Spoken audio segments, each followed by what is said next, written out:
ابن ریائی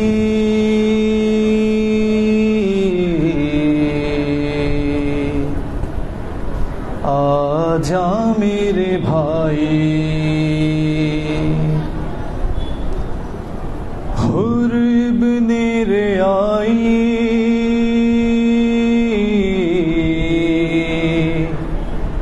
آجا میرے بھائی، حر اکبر سینے اسے لگاؤ، حر آ رہا ہے اکبر سینے اسے لگاؤ، مہمان کو ہمارے، مہمان کو ہمارے خیمے میں لے کے آؤ، حر آ رہا ہے اکبر سینے اسے لگاؤ، حر آ رہا ہے اکبر سینے اسے لگاؤ، خود یاد ہوگا اس کو پانی تھا اس نے روکا، خوددار تو بہت ہے شرمندہ ہم سے ہوگا، پیاسے ہیں سارے بچے اس کو نہ یہ بتاؤ، حر آ رہا ہے اکبر سینے اسے لگاؤ، حر آ رہا ہے اکبر سینے اسے لگاؤ، دیکھو وہ چل رہا ہے میدان میں لڑکھڑا کر، گرنے سے پہلے اکبر اس کو سنبھالو جا کر، اے میرے شاہزادے جلدی قدم بڑھاؤ، حر آ رہا ہے اکبر سینے اسے لگاؤ، حر آ رہا ہے اکبر سینے اسے لگاؤ، عباس اپنے دل سے ہر بات صاف کر دو، ماں فاطمہ کے صدقے حر کو معاف کر دو، جا کر علم کے سائے اس کو تو لے کے آؤ، حر آ رہا ہے اکبر سینے اسے لگاؤ، حر آ رہا ہے اکبر سینے اسے لگاؤ، بیٹا حسین قیدی کیسے کسی کو دیکھے، میری طرف سے کھولو تم اس کے ہاتھ جا کے، بابا خفا نہیں ہے جا کر اسے بتا دو، حر آ رہا ہے اکبر سینے اسے لگا لو، حر آ رہا ہے اکبر سینے اسے لگا لو، تا حشر یہ کریمی سب یاد ہی رکھیں گے، مہمان کا پسینہ خود صاف ہم کریں گے، فضا ہماری ماں کا رومال لے کے آؤ، حر آ رہا ہے اکبر، سینے اسے لگا لو، حر آ رہا ہے اکبر، سینے اسے لگاؤ۔ ماں فاطمہ کے لب پر اس کے لیے دعا ہے، غربت میں اس نے ہم پر احسان کر دیا ہے، حر کے غلام کو بھی عزت سے لے کے آؤ، حر آ رہا ہے اکبر، سینے اسے لگاؤ، حر آ رہا ہے اکبر، سینے اسے لگاؤ۔ جس دم سنی علی کی بیٹی نے یہ صدائیں، آنسو بہا کے اس کو دینے لگی دعائیں، بچوں سے پھر یہ بولی، حر کو گلے لگاؤ، حر آ رہا ہے اکبر، سینے اسے لگاؤ، حر آ رہا ہے اکبر، سینے اسے لگاؤ۔ عباس اپنے دل سے ہر بات صاف کر دو، ماں فاطمہ کے صدقے حر کو معاف کر دو، جا کر علم کے سائے اس کو تو لے کے آؤ، حر آ رہا ہے اکبر، سینے اسے لگاؤ، حر آ رہا ہے اکبر، سینے اسے لگاؤ۔ سجاد کیا ہو میں ماں فاطمہ کے لب پر اس کے لیے دعا ہے، غربت میں اس نے ہم پر احسان کر دیا ہے، حر کے غلام کو بھی عزت سے لے کے آؤ، حر آ رہا ہے اکبر، سینے اسے لگاؤ، حر آ رہا ہے اکبر، سینے اسے لگا لو۔ حر ابن ریائی سلوات محمد پڑھ رہے ہیں،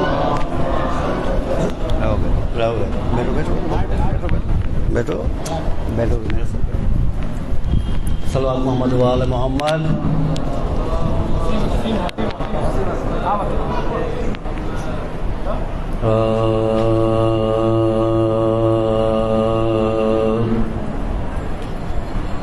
درے حسین پہ آؤ مگر نماز کے ساتھ، درے حسین پہ آؤ مگر نماز کے ساتھ، درے حسین پہ آؤ مگر نماز کے ساتھ، وفا کا شمع جلا جلاؤ مگر نماز کے ساتھ، وفا کا شمع جلاؤ مگر نماز کے ساتھ. کہتے ہیں اذا کا فرش بچھاؤ مگر نماز کے ساتھ، اذا کا فرش بچھاؤ مگر نماز کے ساتھ، اذا کا فرش بچھاؤ مگر نماز کے ساتھ. درے حسین پہ آؤ مگر نماز کے ساتھ، درے حسین پہ آؤ مگر نماز کے ساتھ، وفا کا شمع جلاؤ مگر نماز کے ساتھ، وفا کا شمع جلاؤ مگر نماز کے ساتھ، اذا کا فرش بچھاؤ مگر نماز کے ساتھ. صلوات محمد وآل محمد.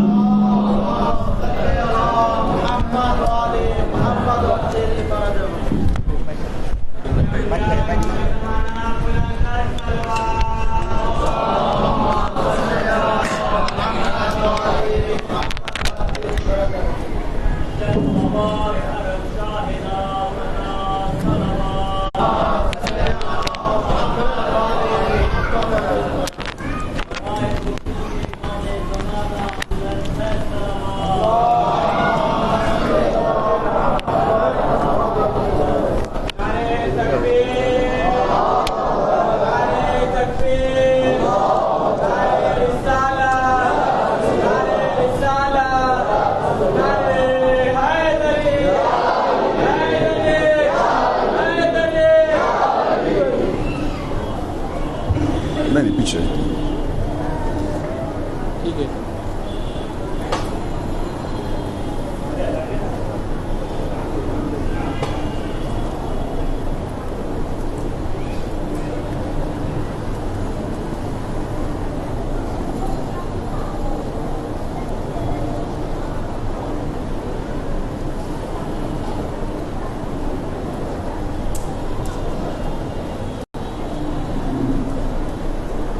رحم اللہ من قرأ الفاتحہ.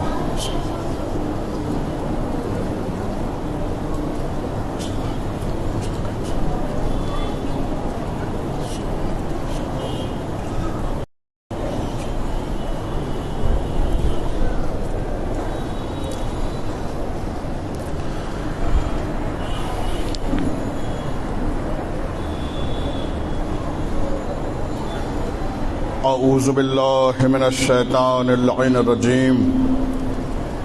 بسم اللہ الرحمن الرحیم. الحمد للہ رب العالمین. الصلاۃ والسلام علی سیدنا و مولانا صاحب التاج والمعراج والبراق و سید العرب والعجم. اسمہ مکتوب و مرفوع و منقوش فی اللوح والقلم. جسمہ معطر منور مطہر. مولانا مولا الثقلین جد الحسن والحسین محبوب رب المشرقین والمغربین ابی القاسم محمد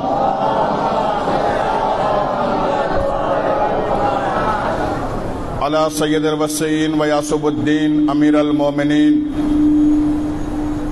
غالب علی کل غالب مطلوب لکل طالب، یعنی علی ابن ابی طالب.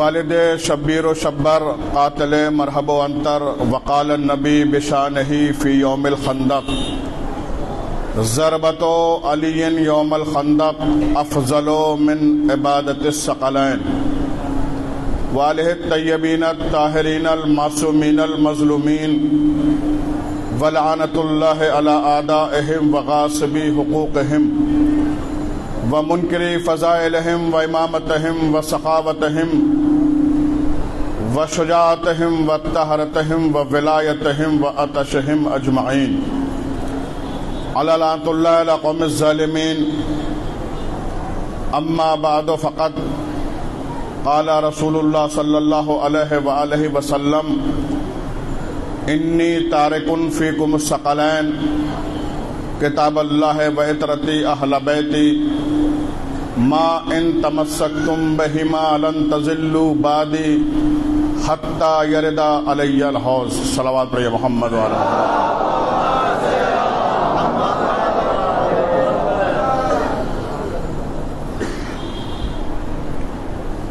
قبل اس سے کہ گفتگو کا آغاز کیا جائے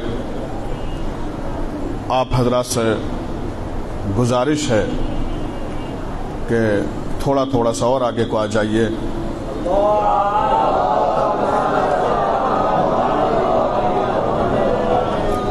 جو پیچھے حضرات بیٹھے ہیں وہ بھی تھوڑا سا اور آگے کو آ جائیں تاکہ فاصلہ ختم ہو جائے.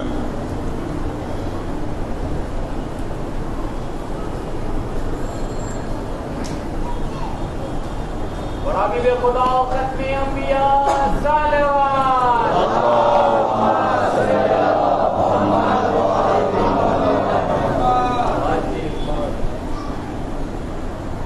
جس حدیث کی میں نے آپ کے سامنے تلاوت کی، اس حدیث کو ارشاد فرمایا کائنات کے سب سے سچے انسان نے. اس حدیث کو اس نے ارشاد فرمایا جس کی زبان کھلے تو قرآن ترتیب پائے. اس حدیث کو اس نے ارشاد فرمایا جو 14 ستاروں میں نکھر کے بکھر جائے. اس حدیث کو اس نے ارشاد فرمایا کہ علی جیسا عظیم انسان جس کے عبد ہونے پہ ناز کرے. اس حدیث کو اس نے ارشاد فرمایا جو کائنات کا سب سے سچا انسان ہے. ارشاد ہوتا ہے انی تارکن فیکم الثقلین کتاب اللہ و عطرتی و اہل بیتی. میں تمہارے درمیان دو چیزیں چھوڑے جا رہا ہوں، ایک قرآن، ایک اہل بیت، ایک وارث، ایک ورثہ، ایک صامت قرآن، ایک ناطق قرآن، ایک بولتا ہوا قرآن، ایک خاموش قرآن. یہ میں نہیں کہہ رہا ہوں، سرکار ختمی مرتبہ فرما رہے ہیں انی تارکن فیکم الثقلین کتاب اللہ و عطرتی و اہل بیتی. میں تمہارے درمیان دو چیزیں چھوڑے جا رہا ہوں، ایک اللہ کی کتاب ہے، ایک میری عطرت ہے، ایک وارث ہے، ایک ورثہ ہے، ایک ناطق ہے، ایک صامت ہے. لیکن ابھی واضح نہیں ہوا کہ اللہ کی کتاب وہ کون سی ہے، وہ عطرت کون ہے جس کو پیغمبر چھوڑ رہے ہیں. اس لیے کہ توریت بھی اللہ کی کتاب ہے، زبور بھی اللہ کی کتاب ہے، قرآن بھی اللہ کی کتاب ہے، سب اللہ کی کتابیں ہیں چاروں، توریت، زبور، انجیل، قرآن. عطرت یہ بھی پیغمبر ہی بتائیں گے. اس لیے سرکار نے دوسری حدیث ارشاد فرمائی العلی مع القرآن القرآن مع العلی. قرآن علی کے ساتھ ہے، علی قرآن کے ساتھ ہے. اب ان دونوں حدیثوں کی روشنی میں دونوں طیب، دونوں ہادی، دونوں رہبر، دونوں نور، دونوں پاک، دونوں حق، دونوں سچ۔ قرآن بھی پاک، علی بھی پاک، قرآن بھی طاہر، علی بھی طاہر، قرآن بھی طیب، علی بھی طیب، قرآن بھی ہادی، علی بھی ہادی، قرآن بھی رہبر، علی بھی رہبر، قرآن بھی نور، علی بھی نور، قرآن بھی سچ، علی بھی سچ، قرآن بھی حق، علی بھی حق۔ قرآن میں سورہ رحمان، علی فرزند رحمان۔ نہیں، جملوں کو بدل دوں تاکہ کوئی گھبرائے نہ۔ قرآن میں سورہ آل عمران، علی فرزند عمران۔ قرآن میں سورہ قل هو اللہ احد، علی اللہ کی وحدانیت کی سند۔ قرآن کی چھوٹی سے چھوٹی آیت بھی قرآن، قرآن کی بڑی سے بڑی آیت بھی قرآن، علی کا چھوٹا سے چھوٹا بھی علی، علی کا بڑا سے بڑا بھی علی۔ قرآن کی طرف بھی دیکھنا عبادت، علی کے چہرے پر بھی نظر کرنا عبادت۔ قرآن کی آیتیں پڑھنا بھی ثواب، علی کے فضائل پڑھنا بھی ثواب۔ اب تک جو خاموش ہے وہ اس جملے پہ ضرور بولیں گے، جو قرآن کو چھوڑ دے وہ بھی کافر، جو علی سے منہ موڑے لے وہ بھی کافر۔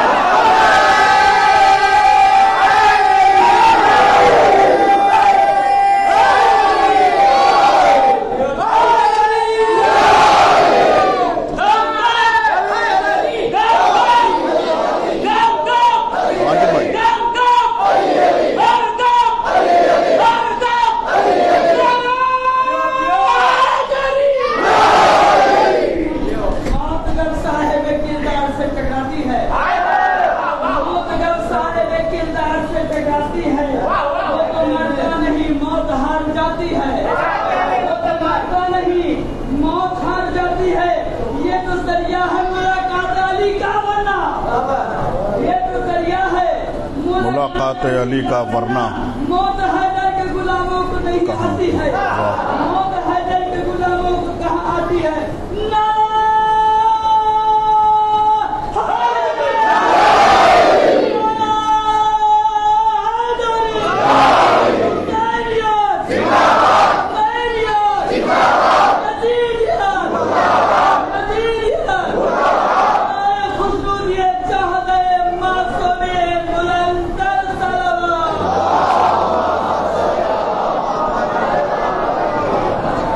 انی تارکن فیکم الثقلین کتاب اللہ و عطرتی و اہل بیتی۔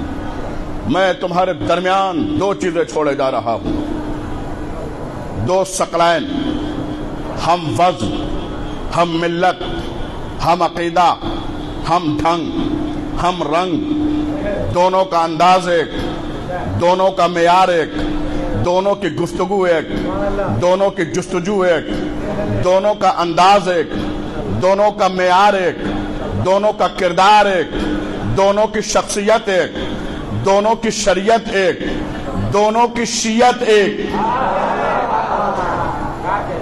دونوں حق، دونوں سچ۔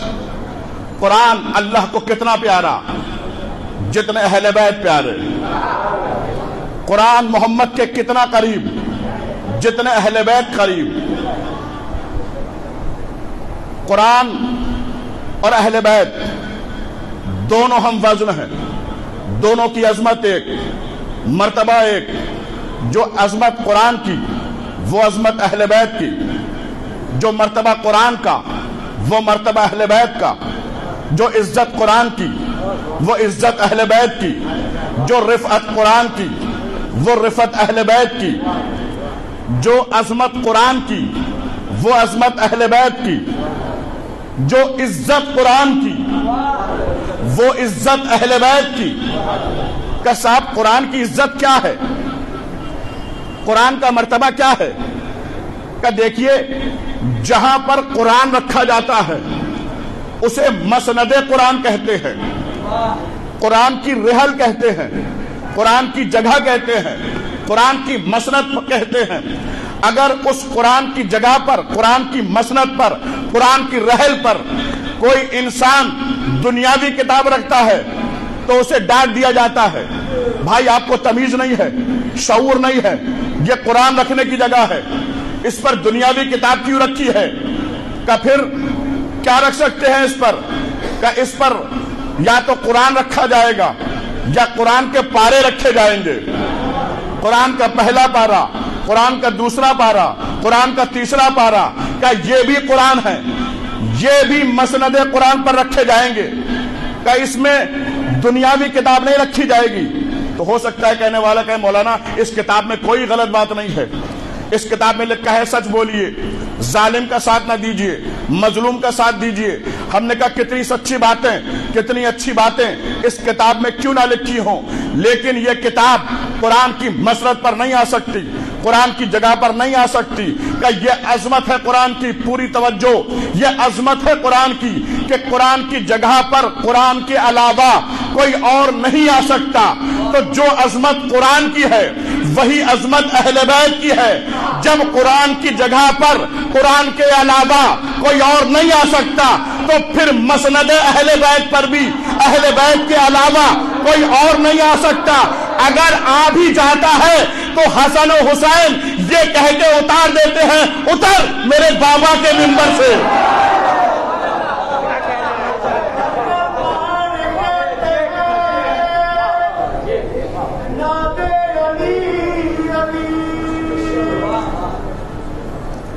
آپ حضرات تھوڑا سا اور آگے پا جائیں.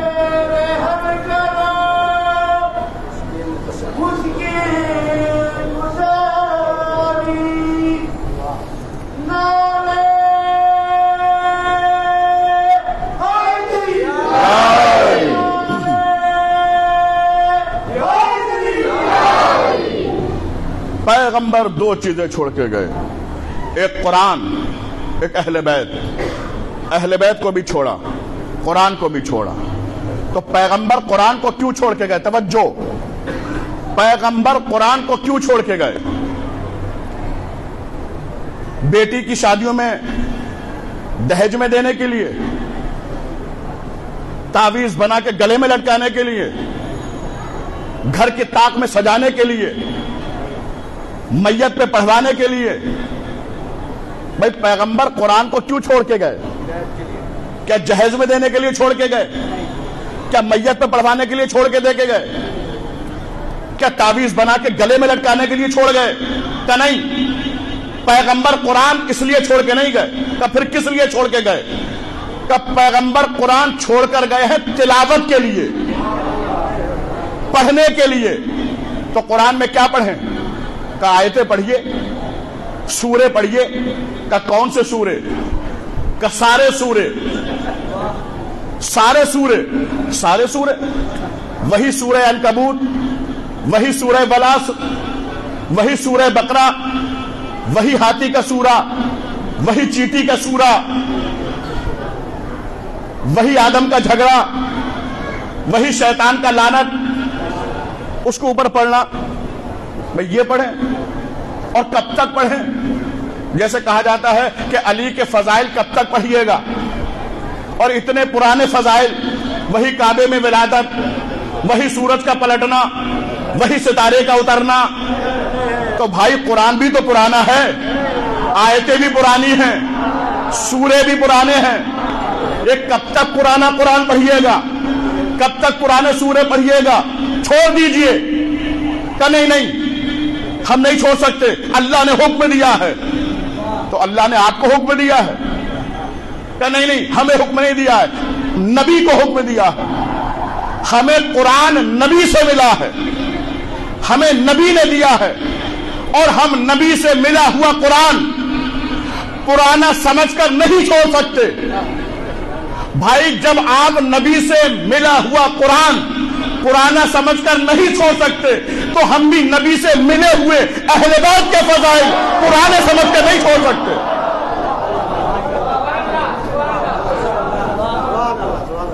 اس لیے کہ قرآن بھی نبی سے ملا ہے، اہل بیت بھی نبی سے ملے ہیں. اس لیے کہ دونوں چیزیں پیغمبر نے چھوڑی ہیں. ایک صلوات پڑھیے محمد والے محمد. باتیں نہ کریے.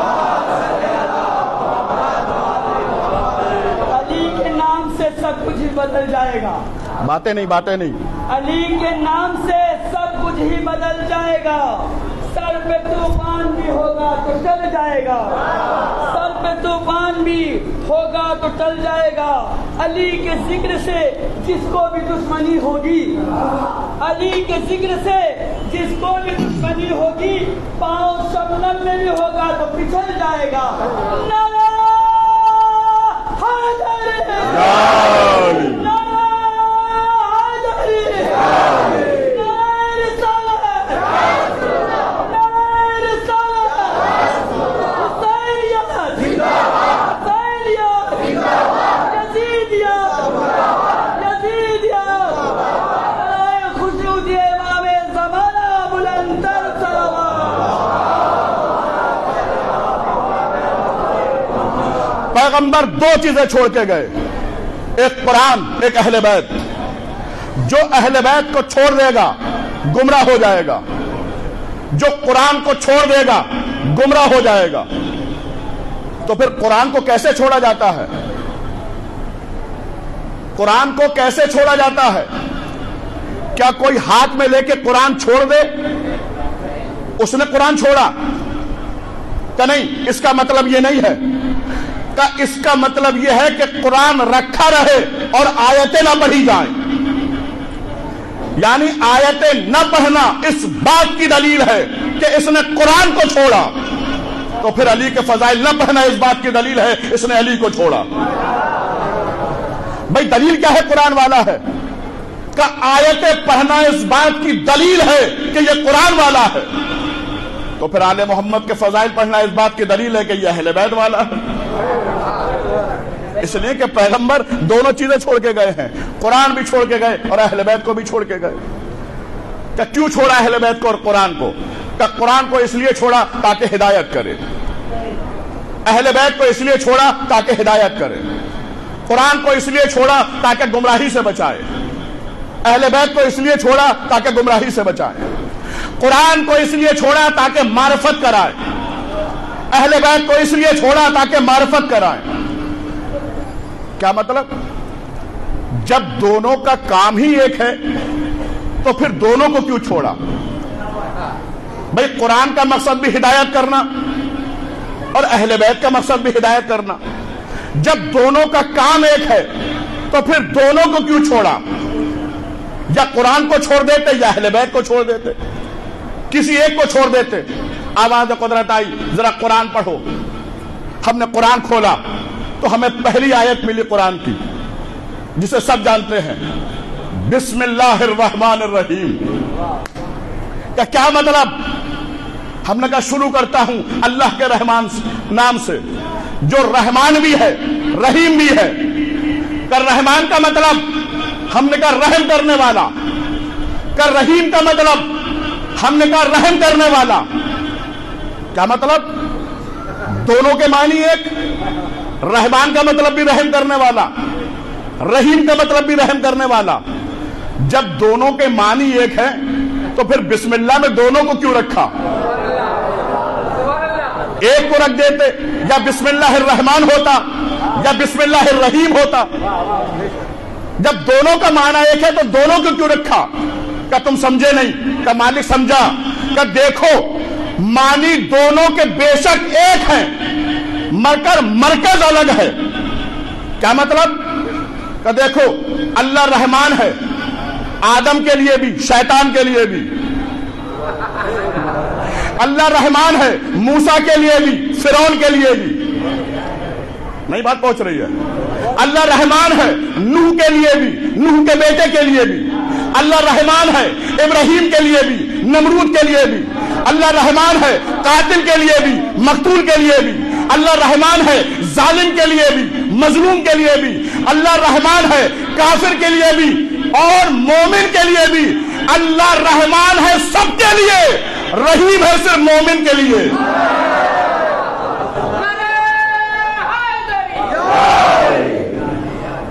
اللہ رحمان ہے سب کے لیے، رحیم ہے مومن کے لیے۔ بالکل اسی طرح سے قرآن سب کی قسمت میں، اہل بیت ان کی قسمت میں جن کے دل میں محبت ہے۔ سلام پڑھیے محمد و آل محمد پر۔ ایک بلند ترین صلوات پڑھیے محمد والے محمد. دو چیزیں چھوڑ کے گئے, ایک قرآن, ایک اہل بیت. اچھا دیکھیے ایک بات اور بتا دوں میں آپ کو, غور کرنے والی بات ہے یہ کہ قرآن بغیر اہل بیت کے گمراہی سے نہیں بچا سکتا. توجہ, قرآن بغیر اہل بیت کے گمراہی سے نہیں بچا سکتا, لیکن اہل بیت بغیر قرآن کے گمراہی سے بچا سکتے ہیں. نہیں حیران نہ ہوئیے, پریشان نہ ہوئیے. کیوں؟ اس لیے کہ قرآن صرف قرآن ہے, اہل بیت نہیں ہے. اہل بیت بھی ہے, قرآن بھی ہے. اہل بیت دیکھیے, اہل کہتے ہیں والے کو, بیت کہتے ہیں گھر کو. گھر والا, جو گھر والا ہو اسے اہل بیت کہتے ہیں. ایک تو قرآن پورا گھر میں نازل نہیں ہوا, کچھ آیتیں صحرا میں آئیں, کچھ میدان میں آئیں, کچھ مکان میں آئیں, کچھ باہر آئیں, کچھ اندر آئیں, کچھ سواری پہ آئیں, کچھ زمین پہ آئیں, کچھ آسمان پہ آئیں. ایک تو ساری آیتیں گھر میں نہیں آئیں, اس لیے وہ اہل بیت نہیں. لیکن یہ اہل بیت بھی ہیں, قرآن بھی ہیں. یہ پیدا ہوئے تو خدا کے گھر میں, جوان ہوئے تو نبی کے گھر میں.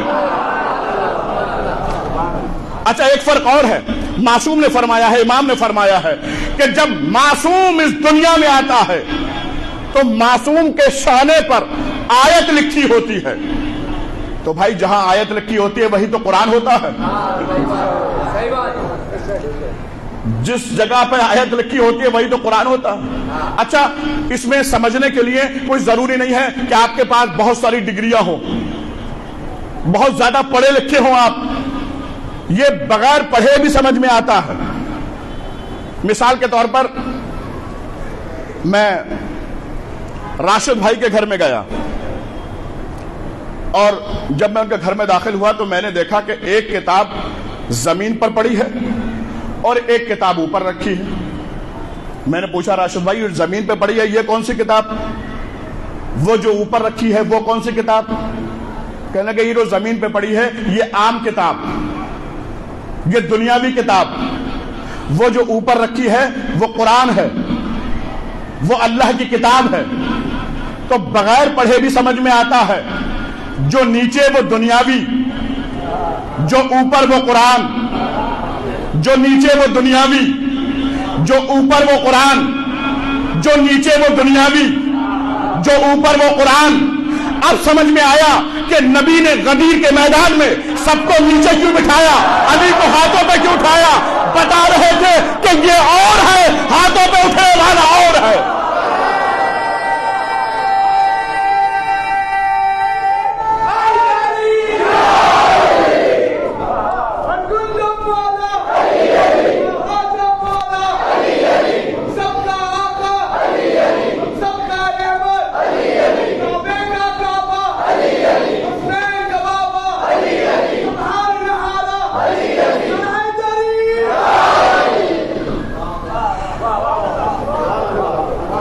اس لیے کہ پیغمبر چھوڑ کے گئے ہیں قرآن اور اہل بیت کو. کَإِنِّي تَارِكٌ فِيكُمُ الثَّقَلَيْنِ کتاب اللہ وعطرتی وأہل بیتی. اچھا جب دونوں کا مقصد ایک ہے تو دونوں کو کیوں چھوڑا, قرآن کو کیوں چھوڑا, اہل بیت کو کیوں چھوڑا؟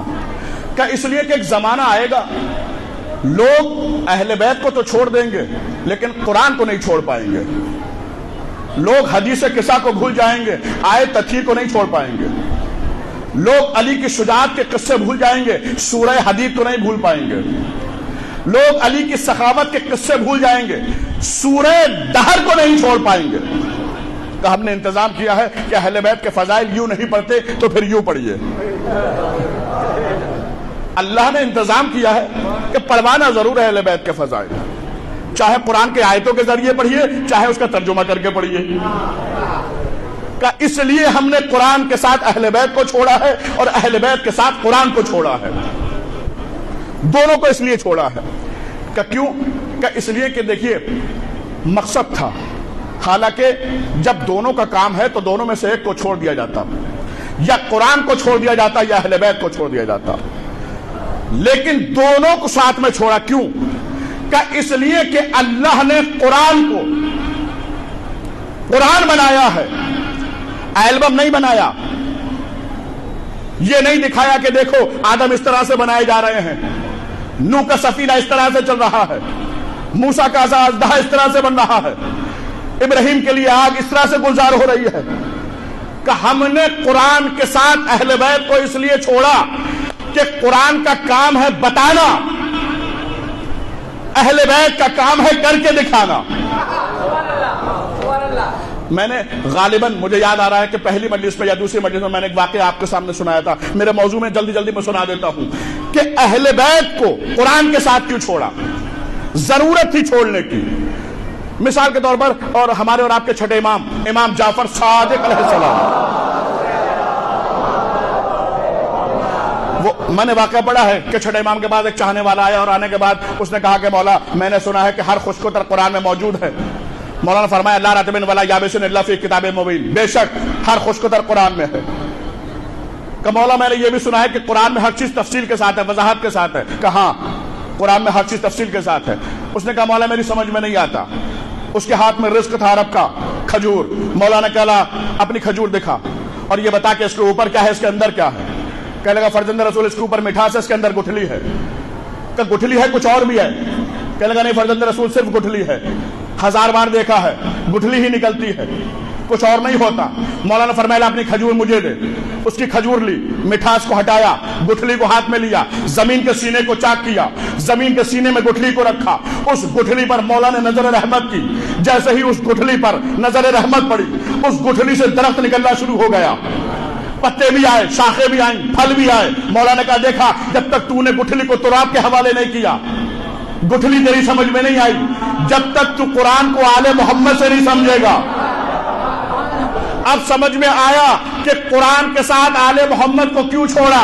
اس لیے کہ اگر آل محمد کی معرفت چاہیے تو قرآن پڑھیے، اگر قرآن کے بارے میں پہچان چاہیے تو آل محمد کے دروازے پر آئیے.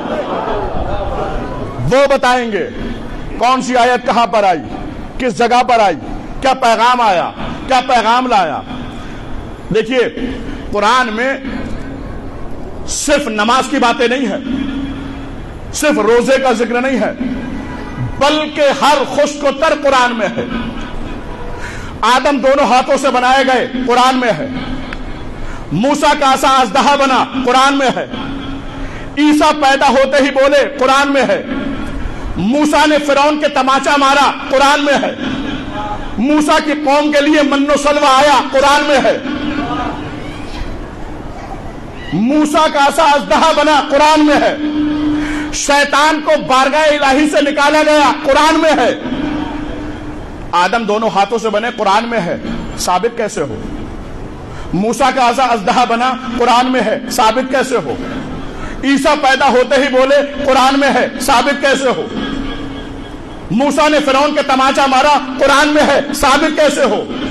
کہ صاحب کیسی باتیں کر رہے ہیں، قرآن کہہ رہا ہے مانیے. تو یاد رکھیے صرف ماننے سے کام نہیں چلتا. ہم کیا، ہماری اوقات کیا. ابراہیم جیسا نبی کہہ رہا ہے، پالنے والے تو دکھا دے مردوں کو زندہ کیسے کرتا ہے. آواز قدرت آئی ابراہیم کیا تمہیں ہم پہ یقین نہیں ہے. کہ پالنے والے یقین تو ہے، اگر دیکھ لوں گا تو قلب کو اطمینان آ جائے گا. جب ابراہیم جیسے نبی کو بغیر دیکھے اطمینان نہیں آتا، پھر ہماری تو حیثیت ہی کیا ہے.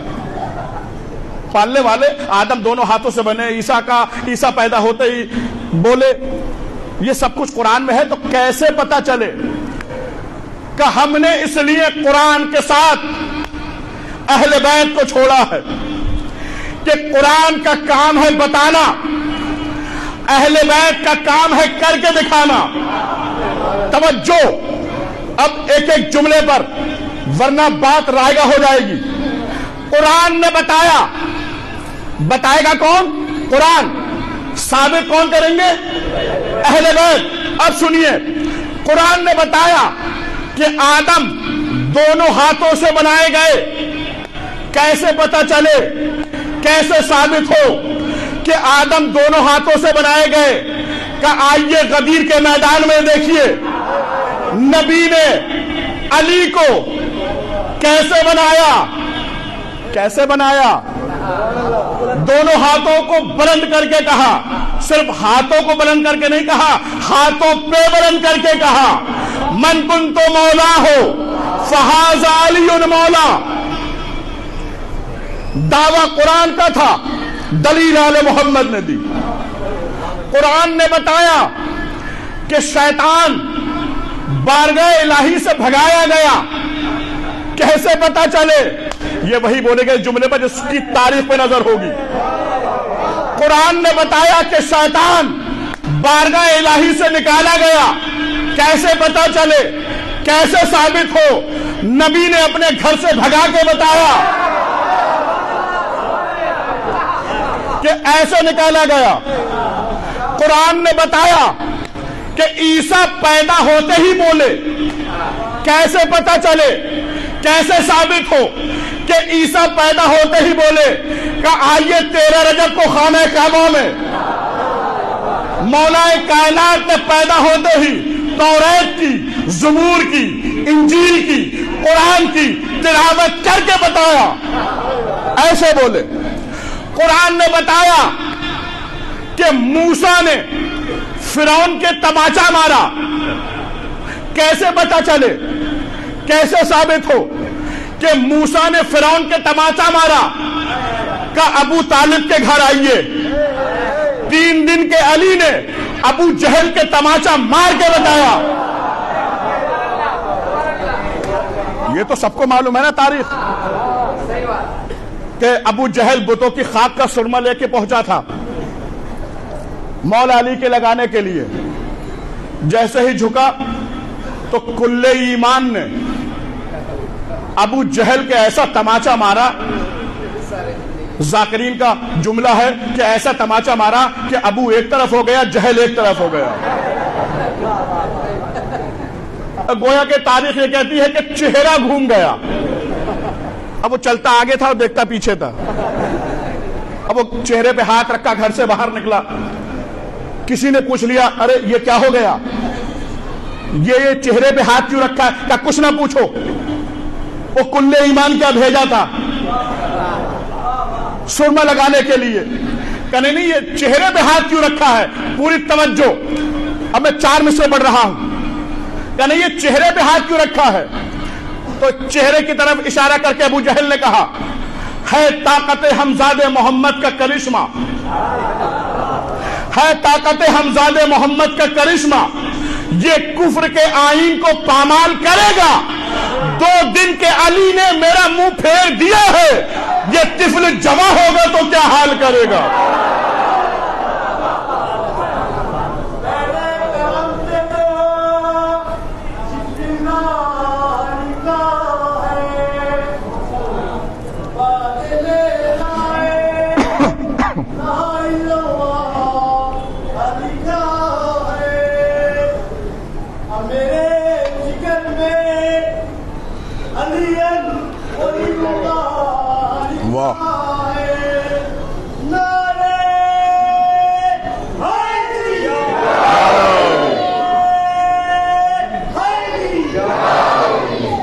قرآن دعویٰ کرتا چلا جائے گا، اہل بیت اس کی دلیل دیتے چلے جائیں گے۔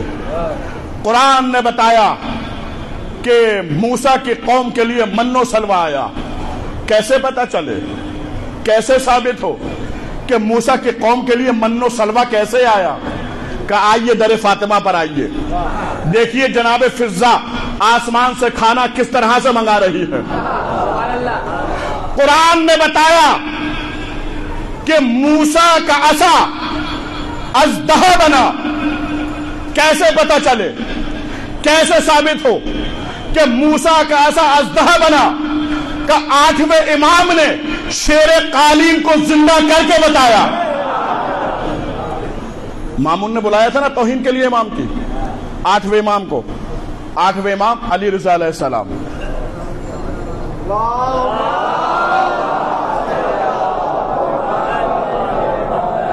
8ویں امام کو بلایا تھا توہین کے لیے، تاریخ یہ کہتی ہے کہ اس نے کچھ جادوگروں کو بھی بلایا تھا اور کہا تھا کہ دیکھو جب فرزند رسول دسترخوان پہ تشریف فرما ہو اور وہ لقمے کو دہن تک لے جانا چاہیں تو تم ان کی توہین کرنا، مجھے خوشی ہوگی۔ امام تشریف فرما ہوئے دسترخوان پہ، جادوگر بھی آئے، امام نے لقمہ اٹھایا، چاہا کہ دہن تک لے جائیں، جادوگروں نے جادو کے ذریعے اس لقمے پہ اثر کیا، لقمے کو غائب کیا۔ جب 3 مرتبہ ایسا ہوا تو جس قالین پہ امام بیٹھے ہوئے تھے اس قالین پہ شیر کی تصویر بنی ہوئی تھی۔ مولا نے اس پہ ہاتھ مار کے کہا کہ اے شیر قالین، تو دیکھ رہا ہے تیرے امام کی توہین ہو رہی ہے۔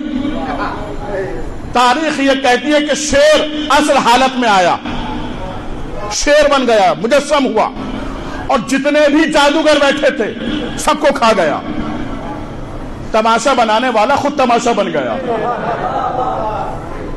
دیکھیے ظالم جو ہوتا ہے وہ ظلم کی حدیں بھی پار کر دیتا ہے۔ مامون سے جب یہ نہ ہو سکا تو تاریخ یہ کہتی ہے کہ مامون نے اپنے دربار میں تمام سپاہیوں کو، وزیروں کو، مشیروں کو اکٹھا کیا اور اکٹھا کرنے کے بعد کہا کہ میں نے تمہیں سب کو اس لیے بلایا ہے تاکہ میں تم سے ایک مشورہ چاہتا ہوں۔ دیکھیے کافر کا مشورہ کافر سے ہوتا ہے، مومن کا مشورہ مومن سے ہوتا ہے۔ کیا کہا مامون نے؟ میں نے تمہیں اس لیے بلایا تاکہ ایک مشورہ مجھے چاہیے۔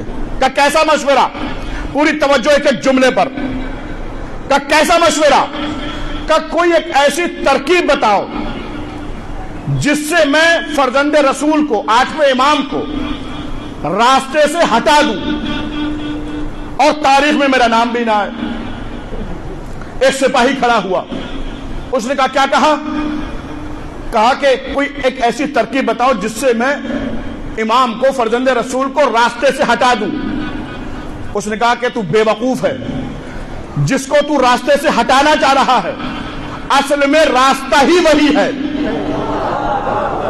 اس لیے میں نے کہا کہ توجہ ایک جملے پر، کہ راستہ ہی وہی ہے اور راستے کو راستے سے نہیں ہٹایا جاتا۔ کہ نہیں کوئی ایک ایسی ترکیب بتاؤ جس سے میں امام کو قتل بھی کر دوں اور تاریخ میں میرا نام بھی نہ آئے۔ ایک سپاہی اور کھڑا ہوا، اس نے کہا کہ پھر تو ایسا کر، دور دراز جنگل سے 40 شیر منگوا اور ان کو زندان کے اندر 10 دن تک بھوکا رکھنا۔ 10 دن کے بعد تو امام کے پاس جانا اور جانے کے بعد کہنا فرزند رسول میں نے کچھ جنگلی شیر منگوائے ہیں، میں انہیں خریدنا چاہتا ہوں، آپ چلیے اور دیکھ کر بتا دیجئے کون سا شیر ٹھیک ہے کون سا ٹھیک نہیں ہے، کس کی نسل ٹھیک ہے کس کی ٹھیک نہیں ہے۔ جب امام شیر دیکھنے کے لیے زندان میں جائیں تو تو دربان سے کہنا، وہ زندان کا در کھول دے گا، 40 کے 40 جنگلی شیر امام پہ ٹوٹ پڑیں گے۔ درندے کو کیا پتا کہ امام کیا ہوتا ہے؟ اس نے کہا کہ درندے کو کیا پتا کہ امام کیا ہوتا ہے۔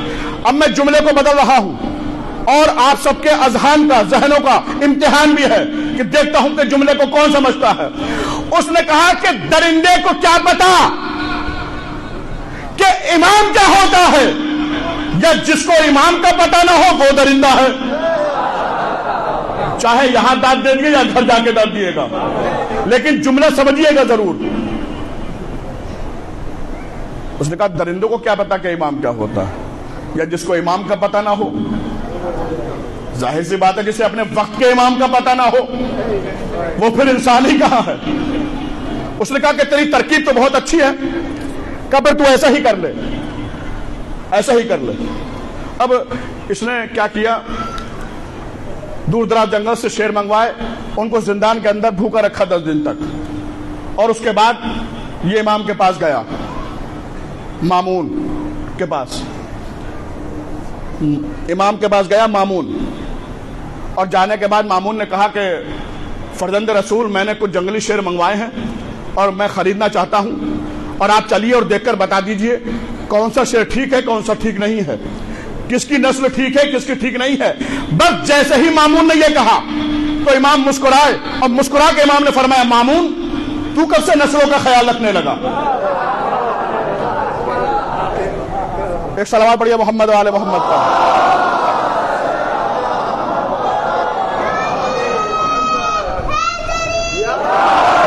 ایک بلند ترین صلوات پڑھیے محمد و آل محمد.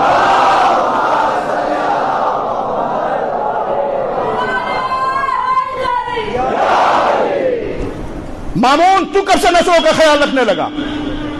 کہنے لگا فرزند رسول جنگلی جانور ہیں، درندے ہیں، رکھنا پڑتا ہے. مامون نے پکڑا، امام نے پکڑا مامون کا ہاتھ، کہا چل میرے ساتھ. گھبرا کے کہنے لگا فرزند رسول کہاں؟ فرمایا زندان کے اندر شیر دیکھنے کے لیے. کہنے لگا فرزند رسول میں وہاں جا کے کیا کروں گا؟ شیر تو آپ دیکھنا ہے، شیر تو آپ دیکھیں گے، آپ جائیے. امام نے فرمایا شیر تو میں دیکھوں گا، اگر تو جائے گا نہیں تو بتاؤں گا کسے؟ کون سا شیر ٹھیک ہے کون سا ٹھیک نہیں ہے، کس کی نسل ٹھیک ہے کس کی ٹھیک نہیں ہے. کہنے لگا نہیں فرزند رسول میں وہاں نہیں جاؤں گا. اب ایک جملہ ہے اردو کا، بہرحال آپ تک پہنچا رہا ہوں، اگر سمجھ میں آئے تو ضرور داد دیجیے گا. کہنے لگا نہیں فرزند رسول میں وہاں نہیں جاؤں گا، درندے ہیں، جانور ہیں، اور درندہ ویسے بھی درندے کا دشمن ہوتا ہے، آپ جائیے. امام نے فرمایا میرا کوئی کام نہیں ہے، اگر تو نہیں جائے گا تو پھر میں بھی نہیں جاؤں گا. کہ نہیں فرزند رسول چلنا تو ہے، شیر تو دیکھنا ہے. کہ پھر چل میرے ساتھ.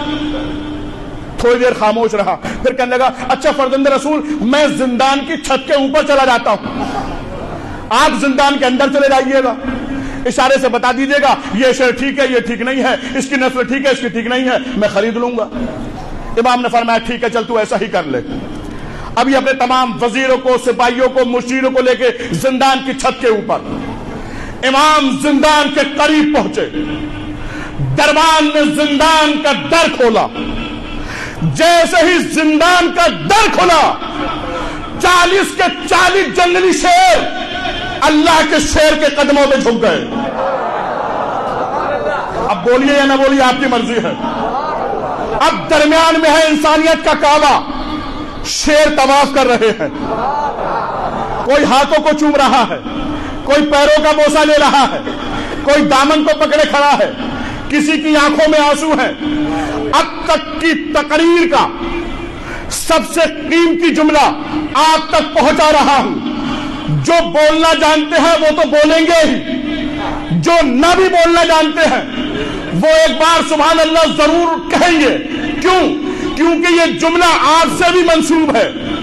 امام نے مامون کی طرف دیکھا اور دیکھنے کے بعد کہا مامون ان سب شیروں کو خرید لے، یہ سب شیر ٹھیک ہے، اور قیامت تک یاد رکھنا جو ہمارے قدموں پہ سر رکھ دے اس کی نسل ٹھیک ہوتی ہے.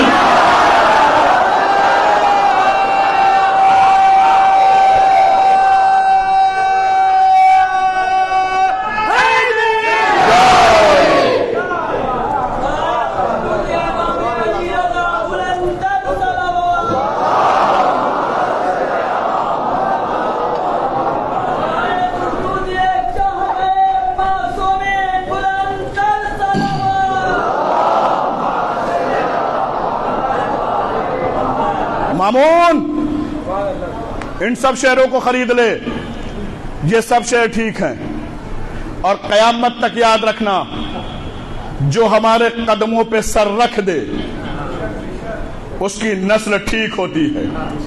ہر چیز ضد سے پہچانی جاتی ہے. اب ضد بیان کرنا وقت نہیں ہے، ضد بیان کرنے کا. یہ خود بستر پہ لوٹ کے ضد سوچئے گا کہ کیا کیا ضد ہے. پھر امام نے مامون کی طرف دیکھا اور دیکھنے کے بعد کہا مامون نیچے آ جا. کہا نہیں فرزند رسول میں نیچے نہیں آؤں گا. جانور ہیں، درندے ہیں، جنگلی ہیں، بھوکے ہیں. امام نے فرمایا میں امام ہو کے کہہ رہا ہوں، معصوم ہو کے کہہ رہا ہوں، آجا میرے پاس آ کے بیٹھ جا. اب ایک جملہ اور ہے جو آپ تک پہنچا رہا ہوں، نہ اس جملے کو میں کھولوں گا نہ اس کی تشریح کروں گا، سمجھنا آپ کا کام ہے. امام نے فرمایا آجا میرے پاس آ کے بیٹھ جا. جب تک تو میرے پاس بیٹھا رہے گا یہ شیر تجھے کچھ نہیں کہیں گے. اور یاد رکھنا ہر دور کا گنہگار ہمارے پاس بیٹھنے ہی کی وجہ سے بچا ہے. تو بھی آ جا, آگے بیٹھ جا. چونکہ امام نے حکم دیا تو آ گیا, امام کے پاس آ کے بیٹھ گیا. اب یہ شیروں کو دیکھ رہا ہے, شیر اس کو دیکھ رہے ہیں. کبھی کبھی شیر منہ کھول دیتے ہیں تو ڈر جاتا. کافی دیر ہو گئی بیٹھے ہوئے, پھر یہ امام سے کہنے لگا فرزند رسول عجیب بات ہے, عجیب معاملہ ہے. جنگلی شیر ہیں, درندے ہیں, بھوکے ہیں, ان شیروں نے آپ کو کچھ نہیں کہا. امام مسکرائے اور مسکرا کے امام نے فرمایا حق نے بنا دیا ہمیں قائم مقام کیوں, رکھا ہمارے ہاتھ میں سارا نظام کیوں. گر تو کہے تو ان کو زبانیں عطا کروں, یہ یا علی مدد نہ کہے میں امام کیوں.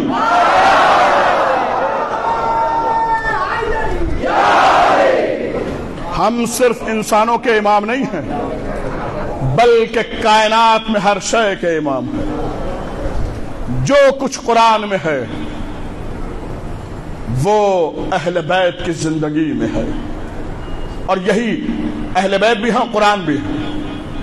اس لیے ظلم بھی یکساں ہوئے, ظلم بھی یکساں ہوئے.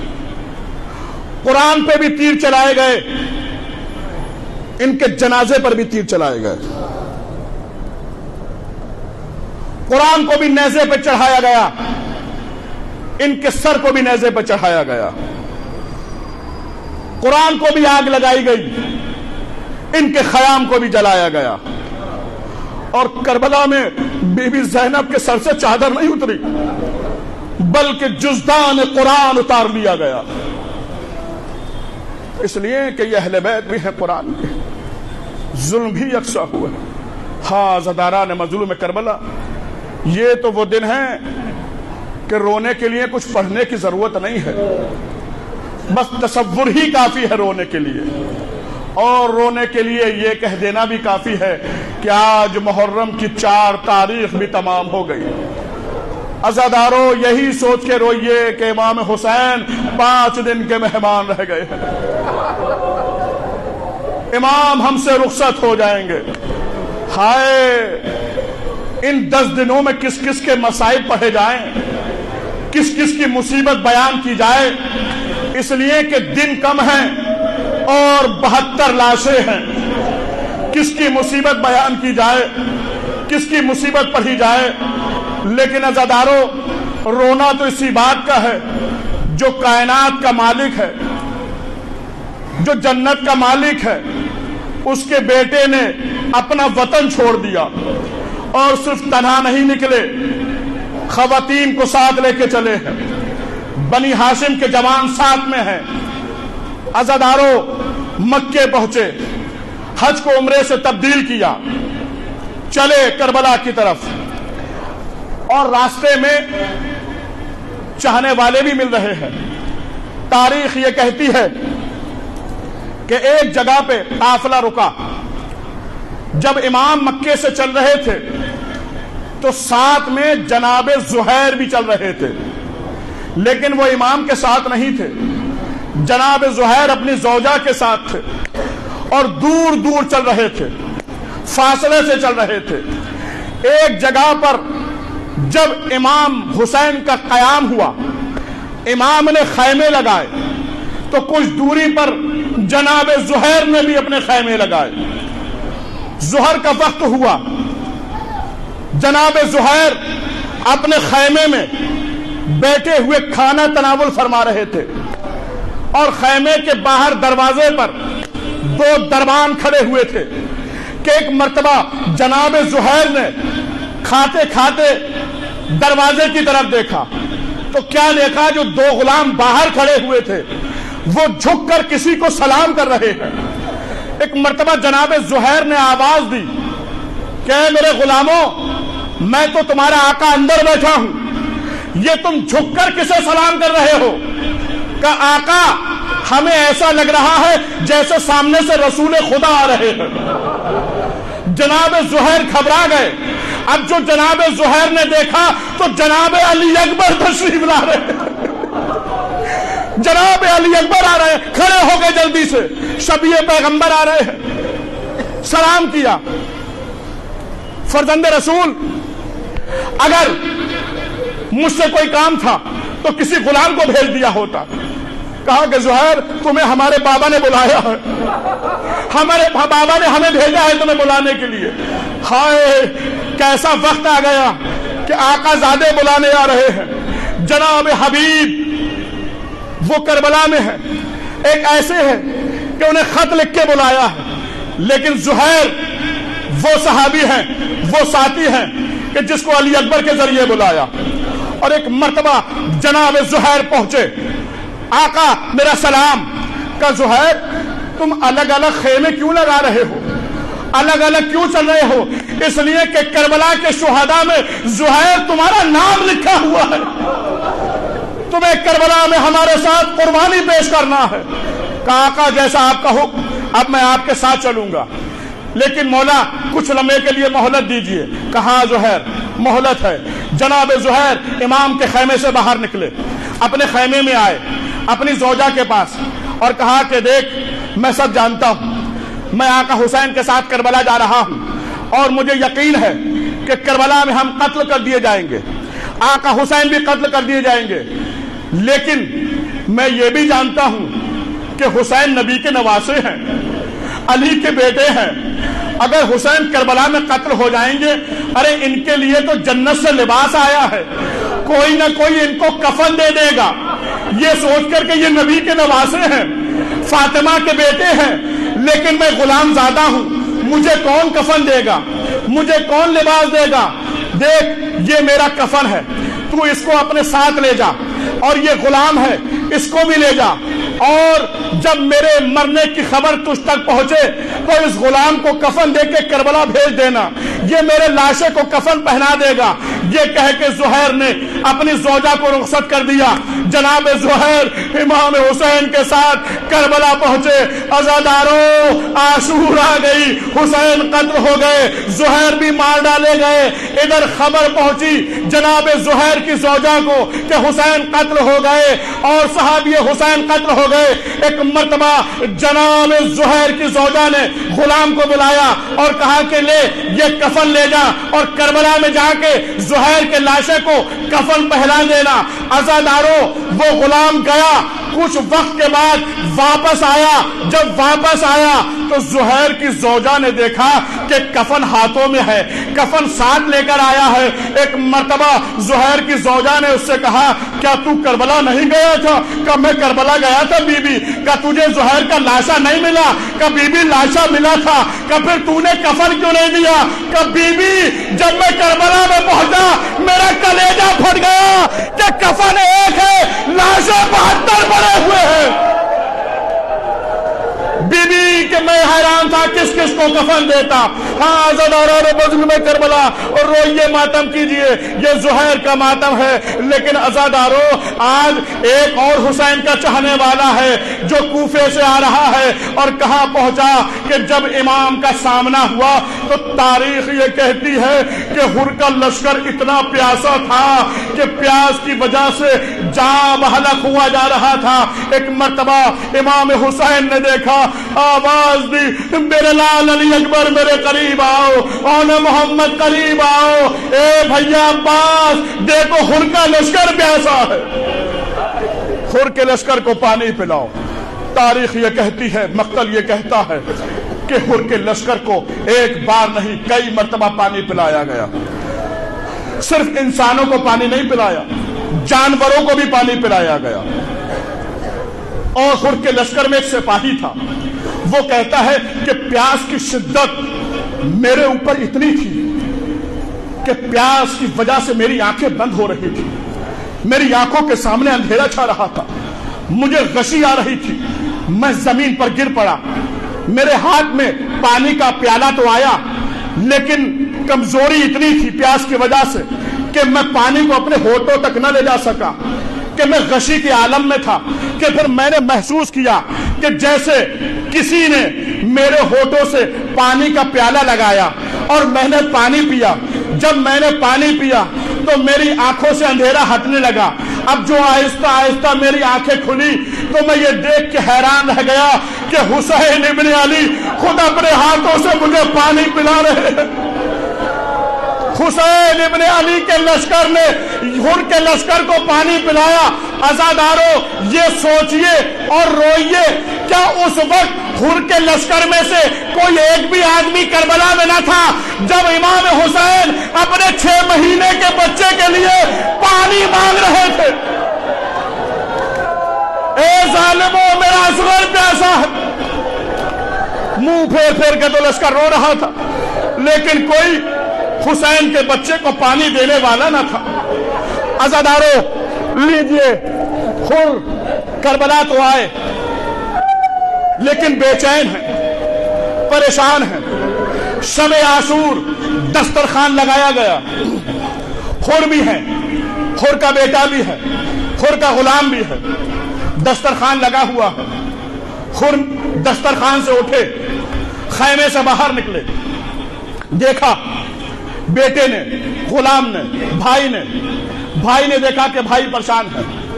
بیٹے نے دیکھا کہ بابا پریشان ہے.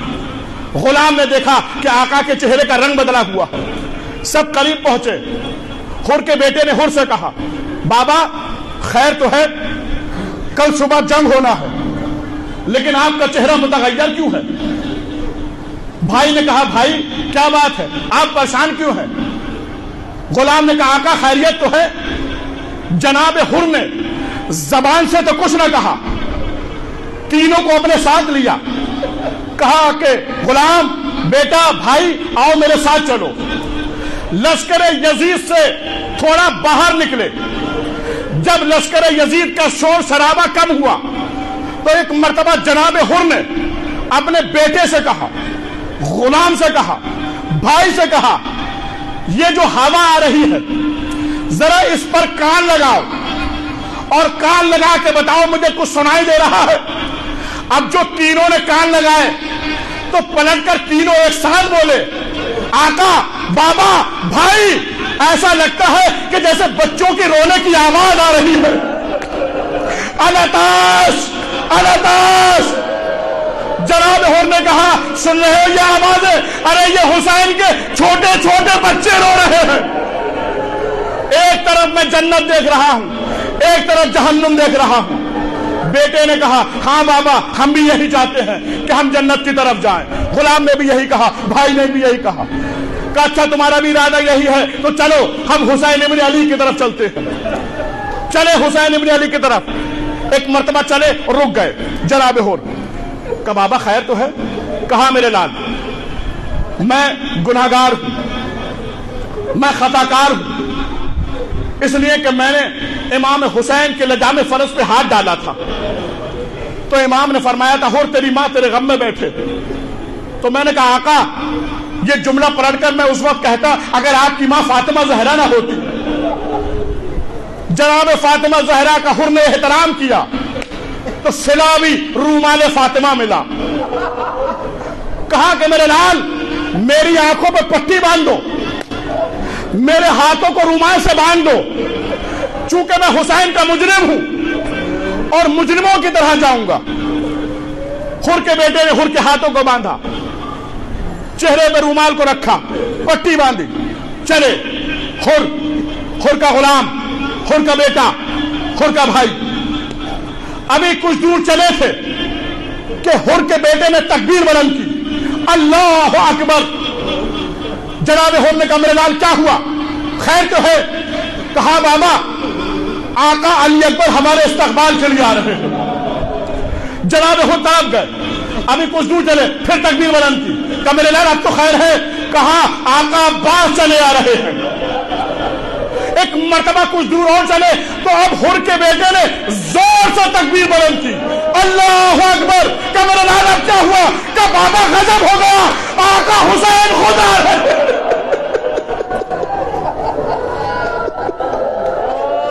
آقا حسین خدا رہے. جناب خور گر گئے. کہا کہ مجھے آقا حسین کے قدموں میں لے چل. جناب خور کوہنیوں کے بلتے ہوئے آقا حسین کے قدموں پہ آئے. امام حسین قریب پہنچے، خود کو بازو پکڑ کے اٹھایا، ہاتھوں کو کھولا، سینے سے لگایا، کہا آقا میری خطا معاف ہو سکتی ہے، کہا حر تجھے میں نے بخشا، میرے خدا نے بخشا، میری ماں فاطمہ زہرا نے بخشا۔ اب یہ جملہ اگر آپ نے سنا، محسوس کیا تو گھر تک روئیے گا، یا جب بھی یاد کیجئے گا روئیے گا۔ ایک مرتبہ جیسے ہی امام نے فرمایا حر میں نے تجھے بخش دیا، معاف کر دیا، بس یہ سننا تھا کہ حر دہاڑے مار کے رونے لگے، چیخے مار کے رونے لگے۔ امام نے فرمایا حر میں نے تجھے بخش دیا، اب تو کیوں رو رہا ہے؟ کہ مولا جب میں نے لجام فرض پہ ہاتھ ڈالا تھا تو بی بی زینب کے رونے کی آواز آئی تھی۔ اے آقا کیا شہزادی نے معاف کر دیا؟ جناب فضا نے پردہ اٹھا کے آواز دی، اے حور شہزادی تجھے سلام کہہ رہی۔ حر نے سر و سینہ پیٹا اور بس پاؤں اختصار کے ساتھ ختم تمام۔ کہا کہ آقا مرنے کی اجازت دیجیے۔ عزادارو حر سے پہلے حر کے بیٹے کو مرنے کی اجازت ملی ہے۔ حر کا بیٹا میدان میں پہنچا، بلا کا جہاد کیا، ایک وہ وقت آیا آواز دی آقا میری مدد کیجیے۔ جب بیٹے کی آواز کو حر نے سنا تو مقتل کی طرف دوڑے۔ جیسے ہی جناب حر مقتل کی طرف دوڑے، امام حسین نے دوڑ کے حر کو پکڑ لیا۔ اے حر میدان میں نہ جاؤ، جوان نار کی لاش ہے، تم دیکھ نہ سکو گے۔ میں کہوں گا آقا ابھی تھوڑی دیر کے بعد علی اکبر کے سینے میں برچھی لگے گی، اے مولا کوئی نہ ہوگا آپ کو سہارا دینے والا۔ گئے علی اکبر کی میت کو اٹھا کے لائے، حر آگے بڑھے، آقا حر کے بیٹے کی میت کو لائے، لا کے رکھا، حر آگے بڑھے، آقا میرا بیٹا مر گیا، اب مجھے بھی اجازت دیجیے۔ کہ جاؤ حر خدا حافظ، تم ہمارے مہمان ہو لیکن ہم مہمان نوازی نہ کر سکے۔ اے حر ہمارے پاس پانی بھی نہیں ہے جو ہم تمہیں پانی سے مہمان نوازی کریں۔ حر نے کہا آقا خدا حافظ، میدان میں پہنچے، بلا کا جہاد کیا، حر بھی شہید ہو گئے۔ آواز دی آقا میرا آخری سلام۔ حسین میدان میں پہنچے، حر کے لاشے کو اٹھایا، ماتم کیا، خیمے میں لائے، بیویوں نے ماتم کیا۔ عزادارو رونے کی بات یہ ہے، تڑپنے کی بات یہ ہے کہ جس نے بھی پکارا حسین اس کا لاشا اٹھا کے لائے، حر کے بیٹے کا، حر کے غلام کا اور اصحاب کا، بنی ہاشم کا۔ لیکن عزادارو جب امام حسین گھوڑے سے گرے، ارے کوئی مونس و مددگار نہ تھا جو امام کی مدد کو پہنچا۔ ارے ایک ماں کی صدا آ رہی تھی، آئے میرا بیکس حسین، آئے میرا غریب حسین۔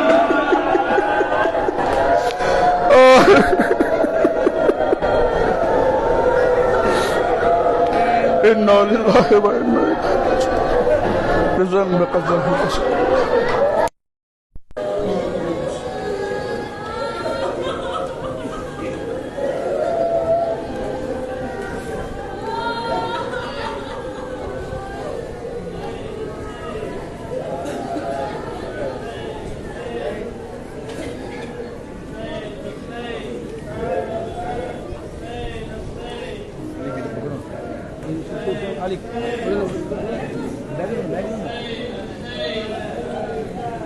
حضرات مومنین اکرام سماعت فرمائے، منگل کے روز 3 بجے اسی عزا خانے سے مجلس ہوگی۔ مجلس کے بعد ہر سال کی طرح اس سال بھی 6 محرم کا جلوس نکلے گا۔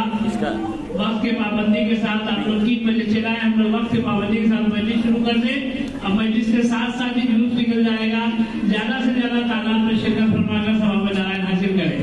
25 جولائی منگل کے دن 3 بجے مجلس ہے۔ مجلس کے بعد جلوس نکلتے ہوئے مختلف راستے سے گزرتا ہوا پھر اسی امام بارگاہ میں اختتام ہوگا۔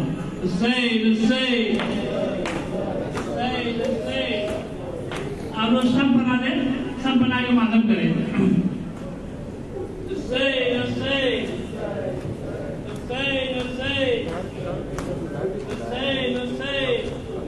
دل بدل سینہ سینہ، دل بدل سینہ بسینہ، کربلا تعمیر کرے مل کے سب، ماتم شبیر کرے مل کے سب، ماتم شبیر کرے مل کے سب، ماتم شبیر کرے۔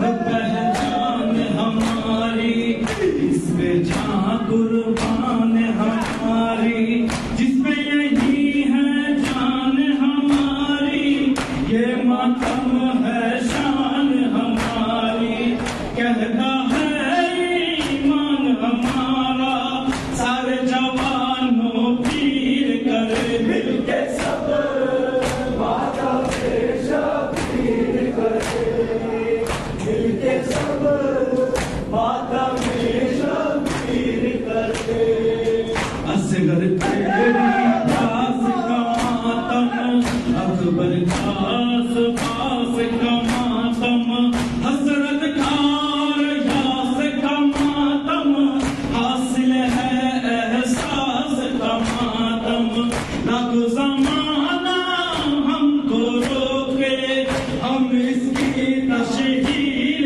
کرے، پھر کے سب ماتم شبیر کرے، مل کے سب ماتم شبیر کرے، یہ ماتم مظلوم کا ماتم، صحرا ہے معصوم کا ماتم، پانی سے محروم کا ماتم، ایک تلے حضوم کا ماتم، اس ماتم سے ہم جو چاہے وقت کو زنجیر کرے، مل کے سب ماتم شبیر کرے، مل کے سب ماتم شبیر کرے، عابد کی زنجیر کا ماتم، خشک گلار تیر کا ماتم،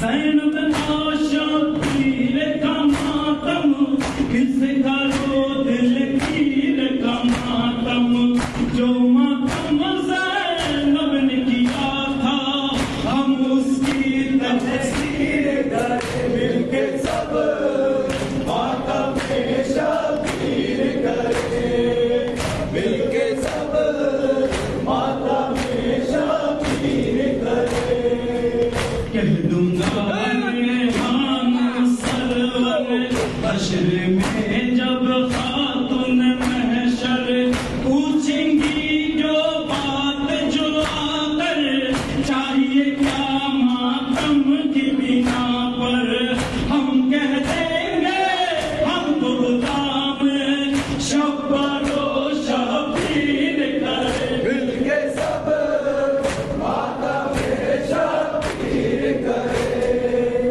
مل کے سب ماتم شبیر کرے، مل کے سب ماتم شبیر کرے، اس وقت جب کہ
حسین امام حسین حسین امام حسین حسین امام حسین حسین امام حسین حسین امام حسین حسین امام حسین حسین امام حسین جناب سیدنا اور یاری مرتضی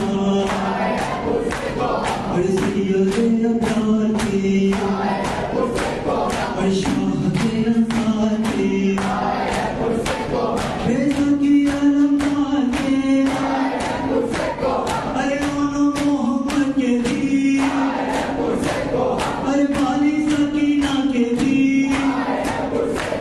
ارے اصغر معصوم کے شہزادی کلثوم کے ارے یا جناب سیدنا ولی مرتضی یا جناب سیدنا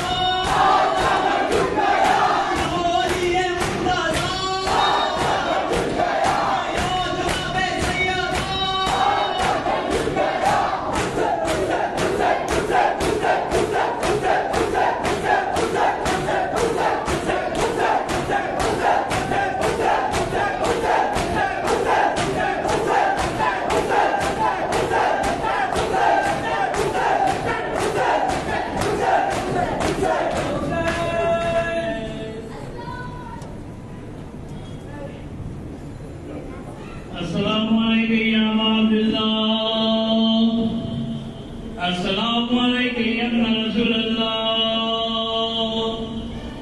السلام علیکم یا امیر المومنین یا سید الوسیم السلام علیکم یا فاطمۃ الزہراء سیدۃ النساء العالمین السلام علیکم یا حسن مجتبی المقتول بسم الجفا السلام علیکم یا حسین مظلوم شہید بکربلا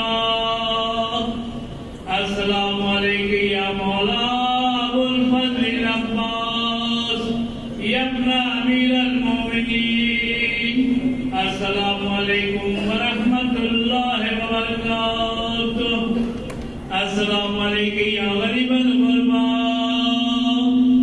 السلام علیکم یا معین الصفاء والکبریٰ السلام علیکم یا شمس الشموس السلام علیکم یا انیس النفوس السلام علیکم یا ایھا المرفوع بالقدوس السلام علیکم یا سلطان عرب والعجم یا ابو الحسن یا علی بن موسیٰ رضا روحی مجلسی وقلبگا السلام علیکم ورحمۃ اللہ وبرکاتہ السلام علیکم یا مولا یا صاحب عصر والزمان